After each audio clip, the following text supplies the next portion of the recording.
Yo, what's going on, guys? Mush back at it with another video. The Steam Summer Sale is going to be kicking off tomorrow, but we've already got a ton of deals available. Yesterday, I looked at some of the more expensive deals, but now we're going to be looking at some of the cheaper deals that are already available. Deals under the price of $5. We've got 3 free games also available right now, so we'll run through those real quickly. In the beginning, I'm not going to make you guys wait till the end so I can get that audience retention up. I'll just mention them right away. The free games are SteamWorld Dig, Space Pilgrim Episode 2, Epsilon, Indi, and then Tell Me Why is still available for free. Tell Me Why will be available until the end of the month. SteamWorld Dig and Epsilon, Indi will be available until June 26th, literally the start of the official Steam Summer Sale. But as you guys know, a lot of the developers already got a ton of deals live right now. Got like 15 deals or something like that here. So let's just go through all of them. These are all under $5. Some of them under $3. Some of them under $2. There's certainly deals even cheaper than this that are live right now. So again, let's get right into it. Let's start things off with the Rise of the Tomb Raider, 85% off for $4.49. This gets you the base game, the season pass, all that good stuff. Rise of the Tomb Raider, in my opinion, after the 2013 Tomb Raider reboot, the 3 titles, Tomb Raider 2013, Rise of the Tomb Raider, SOTR, Rise of the Tomb Raider is the best. The game is outstanding as an action-adventure game. Good story, great gameplay for $4.49. Definitely a great pickup there. Next up, we have Furi, which is 90% off for $1.99 and a historic low for this game. Awesome deal for Furi. Not a game that is for the faint of heart. Definitely is a game that'll push you to the edge in terms of damn near breaking a controller. I know I certainly had some trouble with this game as far as it being incredibly challenging, but a worthwhile game, and for just $1.99, definitely think it's a great pickup. If you want something that's super chaotic, action-heavy, Furi will be exactly that. So for $1.99, good deal there. Speaking of chaos and action-heavy, my friend Pedro fits that criteria as well. A violent ballet about friendship, imagination, and one man's struggle to obliterate anyone in his path at the behest of a sentient banana. Game was received incredibly well.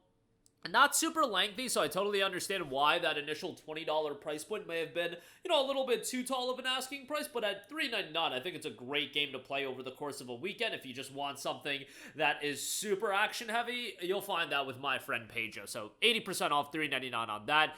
Great deal there. Next up, Don't Starve, down to just $2.49. An uncompromising wilderness survival game full of science and magic. Enter a strange and unexplored world full of strange creatures, dangers, and surprises. Gather resources to craft items and structure that match your survival style. Survival game's not necessarily my cup of tea, but Don't Starve is one that's a classic. Overwhelmingly positive reception. 93,000 reviews, 96% positive. A 79 on Metacritic, but the general user reception has been far more positive than that. $2.49 for Don't Starve. Next up, throwback Metroidvania here, Blasphemous, down to just $2.49, and that is a historic low for Blasphemous. A brutal action platformer with skilled hack-and-slash combat set in a nightmare world. Explore, upgrade your abilities, and perform savage execution on the hordes of enemies that stand between you and your quest to break eternal damnation. Ultimately got a sequel as well, but $2.49 for Blasphemous. Great deal here if you're looking for a throwback Metroidvania action title with a little bit of challenge to it as well. Next up, Star Wars Battlefront 2 is down to $3.99. Man, Battlefront 2 has gotten quite the attention. This one done by EA, of course, not the original Battlefront 2. It's gotten quite a lot of attention over the last couple of months, and credit to, the community, because it just hit a new peak concurrent player count, 26,000 concurrent players. Now, that's on Steam. Remember that this game was a EA platform exclusive, like an Origin exclusive at the time when it came out back in 2017, but a lot of people are checking it out on Steam, which is really cool to see people rally behind it. I don't think we're going to get a Battlefront 3, you guys, but as far as multiplayer action titles, it's just great to see how much people have gravitated towards this, and obviously had some issues at launch, certainly with the monetization of the game as well. But $3.99 will get you into it, and a great pickup there for sure. Next up, we have Shadow Warrior 2, which is down to just $2.99. Outstanding deal for Shadow Warrior 2. Now, it should be noted, Shadow Warrior 1 is on sale for $2.99 as well. I would recommend both games, but Shadow Warrior 2, in my opinion, was the better game in terms of the depth to its gameplay. Just as far as the depth to its gameplay and from a quality standpoint, Shadow Warrior 2 is the one I would gravitate to. However, I would certainly pick up both. At $2.99 a pop, these are great pickups and certainly stylish action-heavy games. Gory, bloody as all hell, but a good time for sure from a gameplay standpoint. Narratively didn't really do anything for me, but from a gameplay standpoint, these games are great. Next up, we got My Hero 1's Justice 2, 88% off for $4.79. Loved My Hero 1's Justice 2 from the standpoint of I'm a My Hero Academia fan. Like, I watched seasons 1, 2, and 3 as they were airing, and I know the general story after that. I kind of fell off of watching a lot of anime post season 3, but I like My Hero Academy and how they have it in an arena fighter. You always know like what you're getting into with these styles of Bandai Namco games. Like, they'll be a fun time outside of Jujutsu Kaisen Curse Clash, because that game's a pile of trash. But My Hero 1's Justice is a stylish arena fighter that, you know, the moves look good, the characters are well designed, and for $4.79, it's the perfect price to pay. There is a lot of DLC content for this game, like 9 different DLC packs, which is kind of insane. 2 different season passes as well. You can get the Ultimate Edition for $19.99. I would just get the base game for $4.79, but if you do want all the content, might be something worth looking at. But yeah, $4.79 on that. Next up, I want to give a shout to Battlefield 4. It is down to $1.99. I mean, Battlefield 4 is the last Battlefield game that I got super into.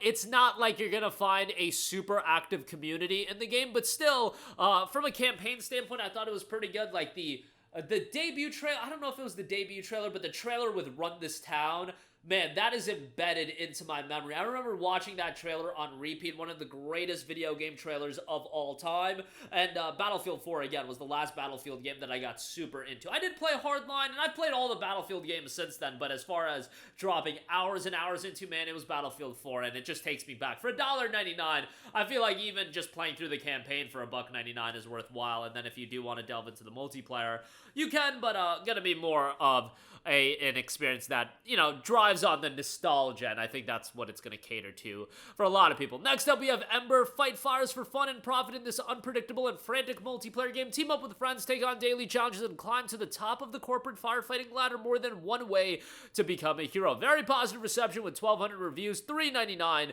for Embr, a 72 on Metacritic as well, so pretty decent reception there.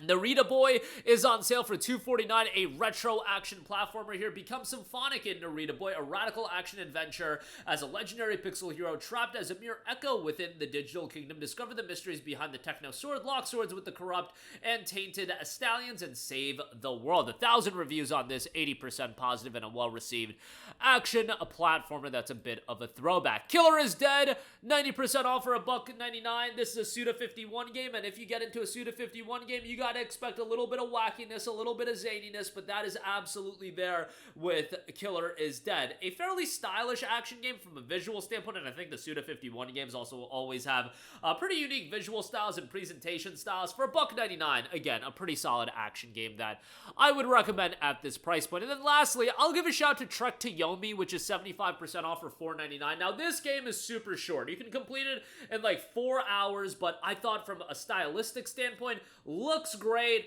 Gameplay is fairly simplistic, but if you like the aesthetics of this game in the period, I think you'll end up enjoying it, and it's a great game to play over the course of a weekend, or even in one sitting, because again, 3-4 hours, and you'll be done with it. There is a little bit of replayability, but take it for what it is, a 3-4 hour experience that I think is quite compelling, and I would recommend it at this price point. Ideally, you know, I think Trek to Yomi would be a great game at a $2.99 price point. I think $2.99 would be perfect. $4.99 is still a little bit higher than I'd like, but still a solid pickup. So that's going to do it for me. Again, this is just the tip of the iceberg. Of course, expect all of my coverage of the Steam Summer Sale when it officially goes live tomorrow, but yeah, thought I would get the early deals done given that these are all live. And while the deals do say that they're going to end tomorrow, chances are all of these are going to be carried over into the duration of the Summer Sale as well, where they literally put pretty much the entire catalog discounted. But be on the lookout for my coverage tomorrow. That's going to do it for me, and let me know all of your thoughts in the comments section down below. As always, guys, thanks for watching, and I will catch you guys in the next one. Peace out.